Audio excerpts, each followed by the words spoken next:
we're gonna make some Rasta pasta. Lego.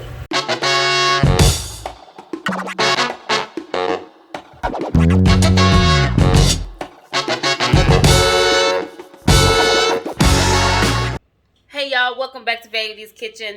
Excuse the shirt is covered in spots because I could never stay clean and I didn't feel like changing my shirt, so oh well. Anyways, what am I cooking today? I'm cooking jerk chicken pasta. I like to call it Rasta pasta. Have you heard of that before? So it's like a jerk seasoned type of chicken. I'm not grilling any chicken tonight, and you're supposed to grill it, and I'm not doing it tonight. It's like 20 freaking degrees outside, so I'm not doing that, but it's jerk inspired, we can say that. So it's a pasta dish that I'm going to make, and there are many versions of it, but today I'm going to make my version of it. So without further ado, let's just get to it. Alright y'all, so how's this pasta going to turn out? Well, we're going to start out with marinating the chicken. So I marinated my chicken and your everyday kind of jerk type seasoning, nothing crazy. So I added like 1 medium onion, some scallions, cinnamon, nutmeg, allspice, black pepper, salt, some soy sauce. What else did I add? Cinnamon. Did I say cinnamon already? Probably. Look at my list. Cheat thyme. Oh, speaking of thyme, I added that. Vegetable oil. I don't have Scotch Bonnet on hand. Unfortunate, because I like Scotch Bonnet peppers, but I did put habanero peppers in there to give it a little bit of a kick. And I believe that's it. I have the exact stuff that I put into my marinade box down below. Also, we're going to be using some coconut milk. I'm cooking the pasta right now. I got the water boiling, added some salt to it, and then went ahead and put the pasta in there. I am doing, which kind of pasta did I use? Penne pasta. You can use whatever pasta you want, but that's what I use tonight. I wouldn't recommend you use anything like fettuccine or spaghetti, unless you want to, but I think penne or rigatoni would work just fine. So, the chicken's been marinated. You can marinate it overnight or for like at least an hour if you can do that. And I'm gonna cook it here in my cast iron skillet. And then we're gonna chop it up into little bite-sized pieces to go into our pasta. So let's start cooking the chicken. Let's go. Alright, so we are starting out with my chicken. I have my skillet at a medium-high heat. I added about 2 tablespoons of olive oil. So I added 2 tablespoons of olive oil. I'm using boneless, skinless chicken thighs because I personally like the flavor, but you can go ahead and use any type of chicken you want, whether it's breast or chicken tenders, whatever. You can also use shrimp. Shrimp will turn out very good in this dish as well. If you don't want to eat any chicken and you more like seafood more, go right on ahead and do that. So I'm starting with the skin side down. So I started with the skin side down, and the purpose of doing this is because I want to get that caramelization on the skin side. Give it that, if you don't know what I mean, like that char on the skin side. It gives it so much flavor, and it seals in the flavor as well when you do that. So I put them in skin side down. Be sure not to overfill your pan or your skillet.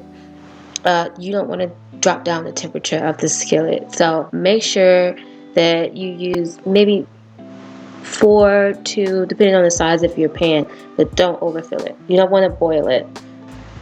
And yes, y'all, I know my skillet is looking a whole mess right now. Trust me, it cooks just fine, and I'll be getting a new one soon enough anyways.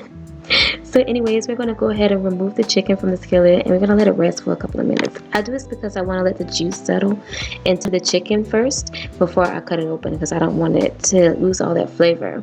So I'm cutting it into bite-sized pieces, but you can cut it however you like, whether you want it in strips or if you want to have it whole. It's totally up to you, but bite-sized pieces for me. So I used roughly 8 chicken thighs for this dish, but if it's for less people, feel free to go ahead and just cut the recipe in half and it should still work out just fine. But now, since we have our chicken cut up into pieces, we can get on with building this pasta. And don't forget, the longer you marinate your chicken, the more robust the flavor is going to be. So keep that in mind, okay? Alright, so I have my pasta cooked and ready, perfectly al dente. Be sure not to overcook the pasta, because if so, once you start to build it and stir it, the pasta is going to begin to fall apart and break into small pieces. You don't want that. That's no good. And nobody wants soggy pasta, okay? So we're going to go ahead and add in the chicken that we had already prepped. Make sure that your heat is off at this point. There's no need to use heat right now. We're going to turn the heat back up in just a little bit. Okay, so now that we have all of the meats into the pot, we're going to go ahead and add in our coconut milk. I used about 1 cup of coconut milk, or you can use an entire can. Just one is going to give a good flavor. I went on ahead and add a little bit more salt. Salt is always to your taste, as well as pepper. I like to use cracked black pepper, but ground black pepper is just as good too. It's totally up to you. So I also went on ahead and added in some cinnamon. I am not measuring anything right now. Sorry, you guys. But like I said, I'll have the specifics in the description down below. I also added in some smoked paprika and a little bit more thyme as well. I added about, I would say, 2 tablespoons of thyme. No, 1. Sorry about that. I added in 2 tablespoons of butter, unsalted butter. So at this point, you can have your heat turned to about a medium, and you can go ahead and give it a stir until the butter starts to melt, all the flavor starts to mix in together. Be careful while you're stirring. You do not want the noodles to break apart, anything like that. So have some gentle hands with it, you guys. So at this point, I'm going to add in a little bit of jerk seasoning sauce. This sauce is made by McCormick, and you can definitely use this to marinate your chicken as well. Like I said, you can use a store-bought marinade if you want for your chicken. Those work just fine, but I use that just to give the pasta a little bit more flavor. And I went on ahead and added in about a cup of Parmesan cheese, shredded Parmesan cheese, not the grated canned stuff, you guys. And go ahead and mix that in. It's going to make it so much more creamier as well, and add that nutty flavor that Parmesan cheese gives your pasta dishes. So go ahead and give that a stir, and it's time to prepare this dish, you guys. So I hope you guys give this recipe a try, and if you do, comment down below. Let me know how you liked it. My family absolutely loved it. They ate every bit of it, even the leftovers that were left over for the next day. It was so creamy. The coconut milk gave it that island flavor as well. And I topped it off with some dried parsley. You know, gotta throw some green in there to make it look pretty. But yeah, it's time to eat, y'all. Alright. Dinner is done.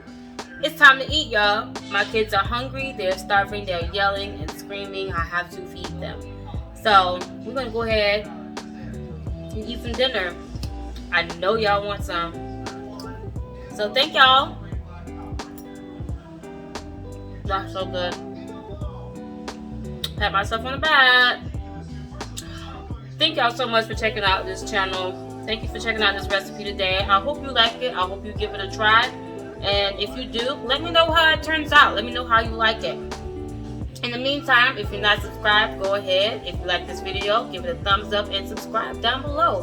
My name is Vanity, and thank you for checking out this video today. I'll see you guys next time. Bye now.